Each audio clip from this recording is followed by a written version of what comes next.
It was a five-star performance from the Gunners at the Emirates Stadium on Sunday, thrashing Nottingham Forest 5-0 in the English Premier League.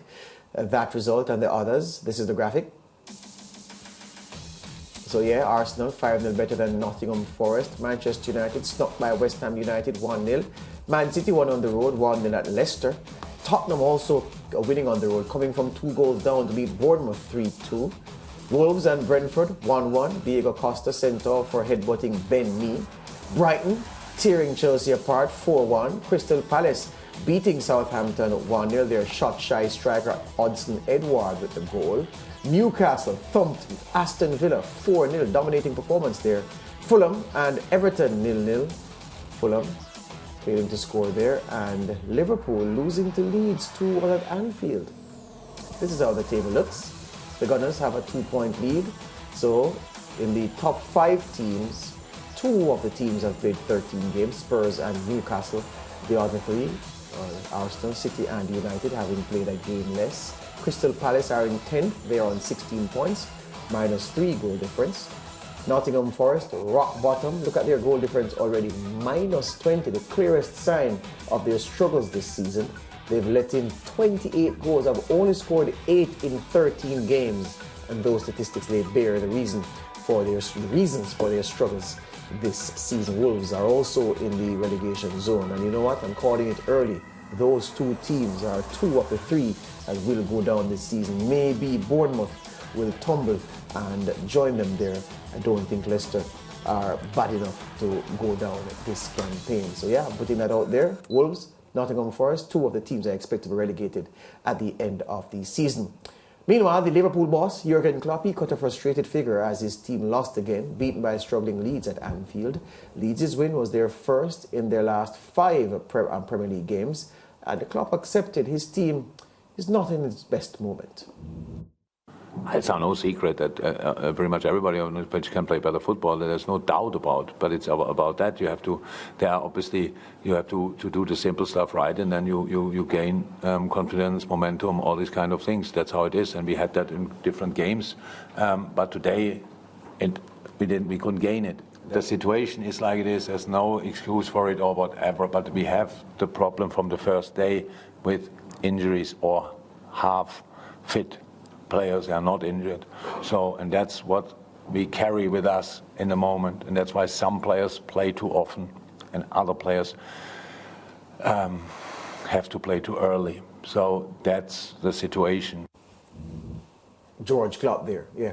George, Jurgen is George in German, yeah? Joining us to discuss this and more is our international football correspondent, Simon Evans. He's moved from one part of the Atlantic to another part of the Atlantic. Good afternoon, Simon. Welcome to the SportsMax Zone. Good to be here. How are you all doing? Doing very well, doing very well. Let me put this one to you this way.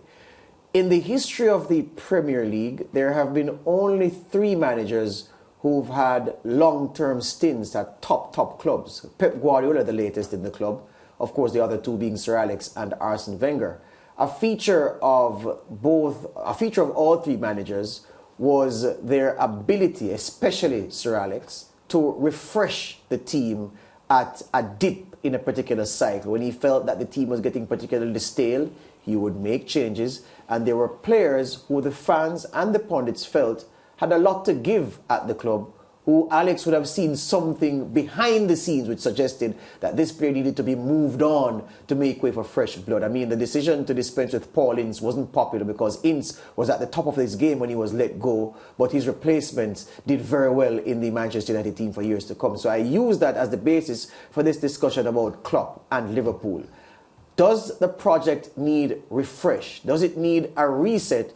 Or is he correct in saying the blip is due only to injuries? No, and I suspect he knows it's not only due to injuries. I mean, every team gets injuries. Every team has to deal with that. And you have these big squads and options available to you in order to be able to respond to players being out of form or being injured and so on.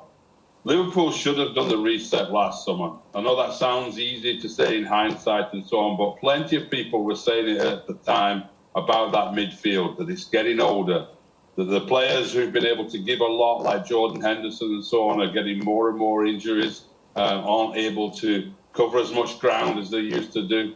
one of the shocking statistics from that game against Leeds United, they lost at the weekend, was Leeds United covered 11 kilometres more than Leeds in that game. That's 1 kilometre per player. An incredible stat for a team who were called pressing monsters just a few years ago. They haven't got the legs anymore there. They need to freshen it up. And whether they do that in January or at the end of the summer, or whether Klopp's there to do it or not, remains to be seen. But this team does start to feel really now that this is more than just a wobbly start to the season. There's something fundamentally declined in this Liverpool side. If you look at it from Klopp's perspective, though, and if we accept your reasoning, Simon, as we will, wouldn't it have been difficult for him to convince the Fenway Sports Group, which owns Liverpool, that he needed to reset a team that had been hailed by pundits near and far as the best team in Premier League history, despite them, well, up to the point when their title hopes were extinguished on the last day. People were saying that. People were saying that they're the best team in Europe, even though they didn't have a seat in the Champions League final. Wouldn't it have been a difficult sell for Klopp to say, listen, we need to reset this thing, with this thing being hailed by many as the best thing they've ever seen? Well, not if the Fenway Sports Group management people understand that if you stand still in the Premier League, you actually fall behind because everybody else around you is improving. Everyone else is bringing players in. Even Manchester United, who were so far behind Liverpool last year, brought in Casemiro to the midfield. Now, he's not a player that Liverpool would need. They need younger, freshening up there. They should have been going out and signing somebody like Jude Bellingham or someone like that to give them that extra energy in the middle of the field. But that should have been Klopp's message to them. Look, we have to keep renewing ourselves. You have to keep reinventing yourself. Guardiola does it every year. Guardiola went out last year and he signed Grealish. This year he goes out and signs Haaland. He's constantly been adding pieces to the mixture. And if you don't do that and you fiddle around or you get complacent, you get caught out. Simon, is it too early to say that Liverpool might be in a crisis?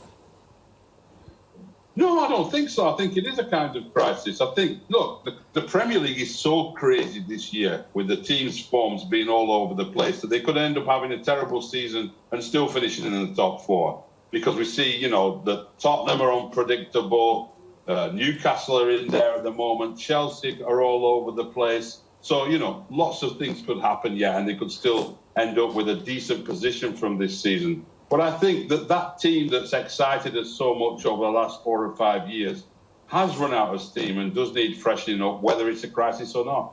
Yeah, and you mentioned Chelsea, and I just want to ask you about that Chelsea performance over the weekend. The fans, Brighton fans, were, of course, teasing Graham Potter and telling him that he'd be sacked the next day. Yeah, they were enjoying that moment. I mean, it's always a bitter one for fans when a popular manager who's done so well, especially at clubs, medium to small-sized clubs, then goes on to the big club. Fans feel sort of abandoned. They have these relationships with the club, really, and they feel like they've been left behind by their manager and so on. So for him to then come up against his old team and get a spanking like they got, really, from Brighton, really pleased those fans on the South Coast. Will Chelsea be okay? They looked as if they lacked a lot of energy, you know, as if they had no chemistry. Will they be okay? Well, I think they've got good players. I think what the problem is with changing the manager in that stage in the season is that Potter's come in with his ideas and way of playing, which isn't massively different from how Tuchel approaches the game, but it's significant enough that he's experimenting with different things, but he hasn't had a pre-season to do that. He hasn't really got, you know, with Champions League games midweek and Premier League at the weekend, he hasn't got much time on the training ground to do that. So we're sort of seeing these experimental formations, and it doesn't always work against teams like Brighton, who will go out and exploit any weaknesses you show against them. The Arsenal rebound was very good to watch, Simon, that 5-0 pasting of Nottingham Forest. For England fans, it would have been a heart-in-mouth thing when Bukayo Saka went down with that injury. Talk first about the Saka injury and the impact potentially for Gareth Southgate's men, and then talk about Reece Nelson, who came on as a replacement for Saka and put himself perhaps into, well, certainly into the Arsenal frame firmly, and maybe giving Southgate something to think about.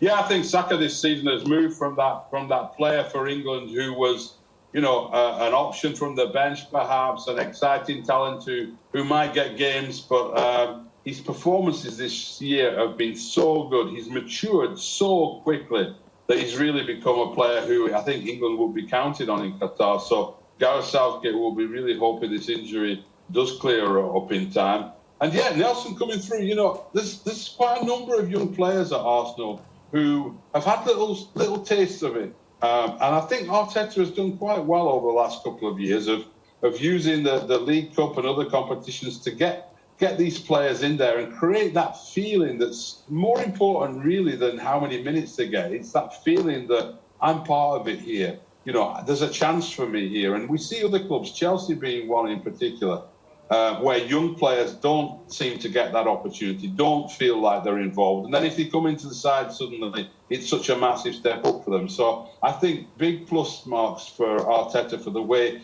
he's integrated young, talented players like Nelson in there, and while he's developing, talent that's becoming established like Saka.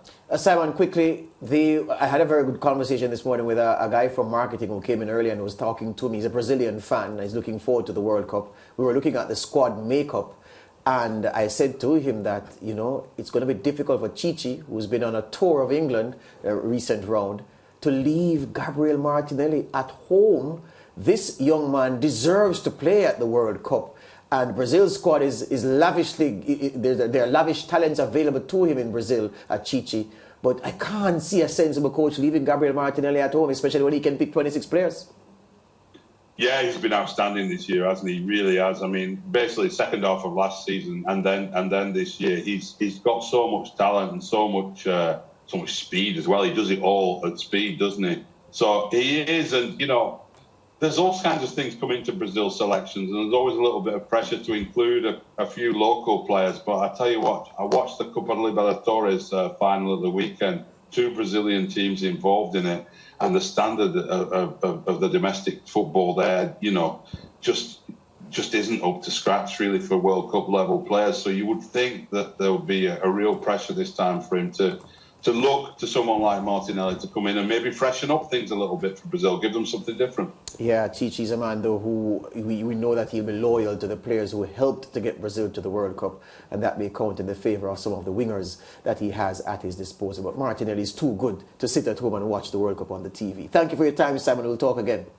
All right, all the best. Good. Back with more on the SportsMax Zone after this.